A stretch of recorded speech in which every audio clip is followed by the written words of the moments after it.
Hello and नमस्ते साथीहरु, हजुरलाई भिडियोमा स्वागत छ। हामी यस भिडियो अन्तर्गत रहेर चाहिँ नेपालमा चाहिँ कसरी युट्युब च्यानल मोनेटाइज गर्न सकिन्छ भन्ने कुरा चाहिँ बताउन लाग्छु। के क्राइटेरिया छन्? सबभन्दा पहिला त हजुरलाई चाहिँ युट्युब च्यानल बारे खोल्ने आइडिया छ हैन, सबै कुरा चाहिँ युट्युबमा हैन। अहिले चाहिँ एआईमा सर्च गर्न सक्छ। एआईले मजाले जब यति सानो कुरा एआईले मजाले हजुरलाई डिटेलमा बताउन सक्छ। सो सिम्पल हैन, मैले हजुरलाई साइडमा स्क्रिन पनि आइरहेको छ नि, साइडमा स्क्रिन हेर्न सक्नुहुन्छ। अनि यहाँ चाहिँ हेर्न सक्नुहुन्छ कि स्क्रिनमा चाहिँ मैले चाहिँ हजुरले चाहिँ एउटा युट्युब च्यानल देखाइरहेको छ, मोनेटाइज युट्युब च्यानल। जस्तो अहिले यो अलि समय पहिला मैले मोनेटाइज भएको यहाँसम्म लास्ट 28 दिनको चाहिँ यहाँ चाहिँ देखाउँछ नि। यहाँ हजुरलाई होम पेजको एनालिटिक्सको साइडमा पनि भनिरहेको छ लास्ट 28 डेज भनेर लेखेको छ हैन। त्यो चाहिँ अब यो 28 दिनको छ हजुरलाई देखाइरहेको छ। यो 28 दिनको यहाँ देखाउँछ। बाँकी 28 दिन त पहिला पनि मोनेटाइज भएको छ हाम्रो। अनि त्यसैले यो बाँकी त्यहाँको डिटेलहरू चाहिँ यो बाँकी यहाँको चाहिँ यो एनालिटिक्सहरू चाहिँ बाँकी चाहिँ अब उसँग भित्र गएर एनालिटिक्समा हेर्नुपर्छ। सो त्यो कुरामा सिम्पली एकदम बाहिरको मेन कुरा बताउने छ हजुरलाई। सिम्पली चाहिँ च्यानलले चाहिँ मोनेटाइज हुन्छ। सिम्पली एडसेन्सहरू एड गर्ने चाहिँ एडसेन्सहरू एड हुन्छ हैन। यहाँ चाहिँ अब one way more way to earn कमाउने धेरै सोर्सहरू छन् यहाँ। जस्तो अब थुप्रै छन्। जस्तो अब यहाँ अझ मेम्बरसिप, गिफ्ट, सपिङहरूको अप्सन एड गरी नेपालमा त्यति धेरै छैन। नेपालमा कमाउनेको वाच पेज एड हो अनि सर्ट भिडियोबाट कमाउने हो। सुपर थ्याङ्क्सबाट आउँछ होला सायद। क्रिएटर पार्टनरसिपबाट मलाई त्यति थाहा भएन होइन। मलाई पार्टनरसिपमा चाहिँ अनि यहाँ गिफ्टिङबाट आउला नेपालमा अलिअलि गिफ्टिङ गर्न मिल्यो अनि आउटर कन्ट्रीबाट। अनि चाहिँ बाँकी चाहिँ मेन कमाइ भनेको नेपालमा चाहिँ युट्युबरहरूले गर्ने भनेको वाच पेड एडबाट अनि सर्ट्सबाट हो, सपोर्टबाट। सपोर्ट सायद यो लिने दुईवटा चाहिँ मेन हो, वाच पेड लङ भिडियोमा हेर्ने एडबाट अनि सर्ट भिडियोमा आउने एडबाट। त्यति हो, त्यो चाहिँ आउने हो। त्यो दुईवटा मेन आउने। अनि नेपालमा चाहिँ स्पोन्सरसिपबाट कमाउने हो युट्युबरहरू धेरै। अनि बाँकी चाहिँ अनि साइडमा स्क्रिनमा पनि हजुरले देखिरहेको होला नि, स्क्रिन आइरहेको होला। अनि चाहिँ बाँकी चाहिँ यसरी हुन्छ। चाहिँ थोरै 0.1 नेपाली 1 रुपियाँ बनिसक्यो छ यसमा चाहिँ। अहिले हजुरले चाहिँ यहाँ देख्न सक्छ मैले चाहिँ एउटा युट्युब नेपाली युट्युब च्यानल भयो। यसरी यहाँ कसरी हुन्छ नि 4000 घन्टा वाच टाइम र 1000 सब्सक्राइबर पुऱ्याउने हो। त्यो चाहिँ हजुरले रेगुलर भिडियो हालेर या 2 हप्तामा 3 देखि 4 वटा भिडियो हाल्नुपर्छ होइन। मेहनत स्टार्टिङमा कि थोरै सफलता नपाउँदासम्म त गाह्रो हुन्छ, तर चाहिँ सकिन्छ। मैले जस्तो अहिले च्यानलमा देखाएँ एउटा यो आइडिया देखाएँ चाहिँ मैले पहिल्यैदेखि काम गर्दै आएको, त्यो मेरो छुट्टै कुरा हो। त्यो अनि मैले चाहिँ यसमा चाहिँ एउटा कुरा देखाएँ हजुरलाई। यसरी चाहिँ नेपाली च्यानल हजुरले चाहिँ यसरी मोनेटाइज गर्न सक्नुहुन्छ। जस्तो अब एनालिटिक्समा आएर यहाँ चाहिँ भ्युज पनि डाउन छ। यसमा काम गरिरहेको छु अब यसमा रेगुलर यसमा पनि भिडियो अपलोड हुन्छ अनि यसमा चाहिँ काम गर्न सुरु हुन्छ। सो यदि होइन युट्युब च्यानल हजुरले युट्युब च्यानल चाहिएछ, फर्स्ट टाइम चाहिएछ, फेसबुक फलोवर्स चाहिएछ, सबैमा हेल्प गर्न सक्छु। यदि कुनै पनि एडसेन्समा प्रब्लम आयो, एडसेन्समा फिक्स भएन, एडसेन्समा इस्यु देखायो यहाँ जस्तो अहिले म हजुरलाई एउटा च्यानल देखाइदिन्छु। जस्तो यो च्यानलहरूमा यो एडसेन्सहरू लिङ्क भएपछि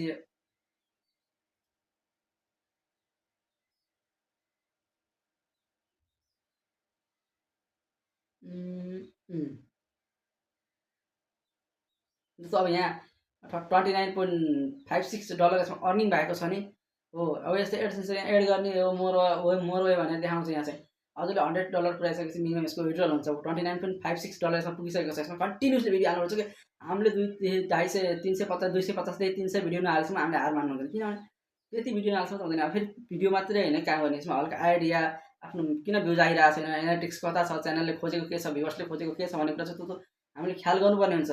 कसरी थाहा पाइन्छ भन्दा भिडियोमा कुन भिडियोमा हजुरले त्यत्रो भिडियोमा काम गर्दा कुन भिडियोमा हजुरलाई भ्युज बढी गयो त्यो कुरा फोकस गर्ने छ। एउटा भिडियोमा 2 या 3 भ्युज आउँछ।